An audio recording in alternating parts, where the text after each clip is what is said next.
Wewe tulia tu. Wewe tulia. Fatuma bana. Sema napenda unanifurahisha sana. Au si? Sababu naweza mtoto. Mimi mtanga bwana, maji ya kwanza. Sikuzania kabisa vipi hembelu zangu umezikubali? Una moto bara. Kweli. Wewe. Sema yule kakako mpuuzi.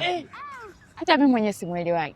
Umeelewa? Anazingua. Sema mchumba tu yule kama Ile Zuchu kweli ya. yaani mimi na mudu. Nataka nipate yani kesi yako ambazo zinaogopa. Wewe tulia. Vipi tena? Wewe kwa Mungu mwanangu. Sikino unavyo. Poa, kwa hivyo ninavyoendelea mangu unafanya kweli, si ndio maana yake? Kwa mwanangu kiaundo anakula mdogo wangu kibosi, si ndio hivyo? Nini wewe mbona sikuelewi? Maskani pale watu wanaambia mwanangu anakula mdogo wako, mimi nashindwa kuelewa. Wewe mwanangu mimi nikipita hivi wewe unaingia hivi, si ndio hivyo? Kwani nini? Nini? Subiri kwanza. Wewe kesi na wewe. Kwa umekaa hapa na wewe mshamba wako. Wewe nimewasikia mwanzo mwisho. Wewe mwanangu unaniponda, si ndio maana? Kaka yako unaniponda. Ndo bye.